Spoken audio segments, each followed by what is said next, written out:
It's Android Authority here. My name's Darcy Lacouvé. We're taking a first look at the Galaxy Note 10.1.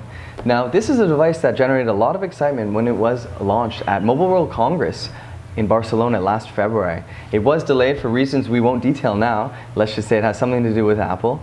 Either way, what we're looking at today before us is one of the most powerful, if not the most powerful Android tablet on the market. It features a 10.1-inch display with a resolution of 1280 by 800. Now, Samsung received a little bit of criticism, in fact a lot, from the hardcore evangelists, and us included, for not including a high-res display like the one they made for Apple with the iPad 3. They're more than capable of doing it, and it appears to be a cost-cutting attempt on their part. Internally though, what we're looking at is a 1.4 GHz quad-core Exynos processor, which is incredibly powerful, and the same one that's featured in the Samsung Galaxy S3 and the Galaxy Note 2. Otherwise, we have 32 GB of memory inside, 2-megapixel camera on the front with a 5-megapixel camera on the rear. Up top we have an infrared sensor with a micro SD slot obviously, a 3.5mm headphone jack. We have some headphone buttons and a power. Samsung made an intelligent move in terms of the design by putting the speaker grills on the front. How many tablets have come across our desk that have had speakers on the rear that were muffled when people hold them in the way that they have to hold tablets? So it's nice to see they finally improved in that area. Otherwise, we're looking at S Notes right here. And S Notes is kind of cool because we have the ability for multi-pane utility. So we can watch a movie, we can check a Polaris office, a gallery, or we can use the internet. Particularly for those that are maybe webmasters or otherwise graphic designers or dealing with large amounts of data and who need to make access and notes to spreadsheets and whatnot, it does appear that this would be great with the S Pen and its functionality. In S Note itself, we're able to export notes to PDF and also out to JPEG. Alright, how do we want to export it out? So quite convenient. That's nice to have, you know, and typically if I was to use something like this, I would have to send it as an email attachment, then I would have to use Photoshop on my computer. So for creative types and for others who are dealing with a lot of visual and textual and quantitative data, this would be a device that could benefit them greatly.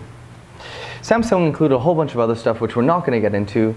Typically we're not really fans of manufacturer overlays. They slow down the device, they try and augment Android, but typically they actually slow it down. And if you think the performance of this device is fast, if you actually remove some of the widgets that Samsung has included, you will know that it actually gets a lot faster.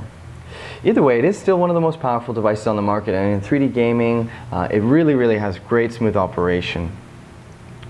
Otherwise, it has embedded GPS and Wi-Fi and Bluetooth. The GPS is very accurate. We were able to get a signal of more than 20 feet within our approximate distance, which is great. It does also work without Wi-Fi.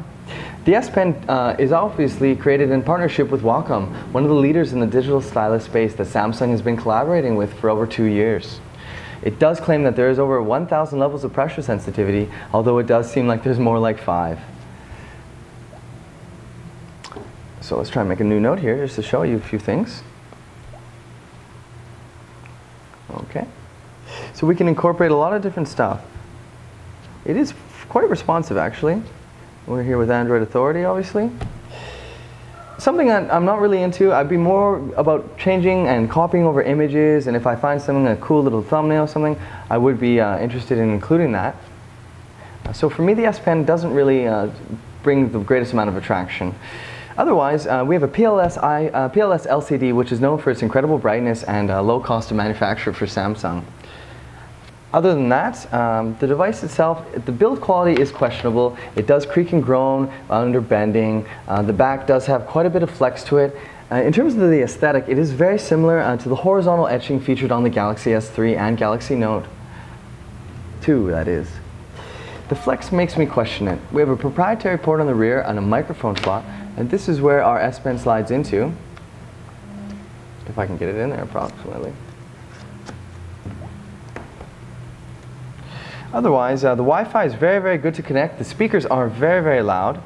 It is very rooting friendly. As we know, Samsung devices are very easy to root. The cameras, I did a Skype HD with a family member. It was alright. The rear camera is questionable, but no one really likes to take pictures with their tablet anyway. Yeah, other than that, our first impressions have been very positive. Nice fluid operation from this device.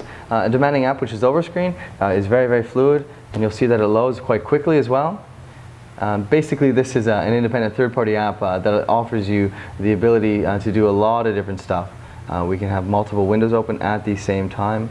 So if I wanted to have YouTube going and then perhaps my email, if I can even, there we are. It's quite fluid. Also too, we should know that Samsung did opt to include 3 keyboards in this one. This is their floating keyboard, which doesn't really float, but that's what they call it. Then we have our standard QWERTY keyboard. So it's good to see that Samsung really is trying. Otherwise, yeah, we're generally quite pleased with it. It would be better if Samsung could lower the price, but overall the performance, and despite the resolution display, it's still quite excellent. So let us know what you think of the Galaxy Note 10.1, if you think it's a tablet worth $499 for 16 GB, and what you'd like to see from Samsung in their next high-end tablet. My name is Darcy Lacouvé. We're here from Android Authority. Thank you for checking out our review, and let us know what you think of our channel and our videos.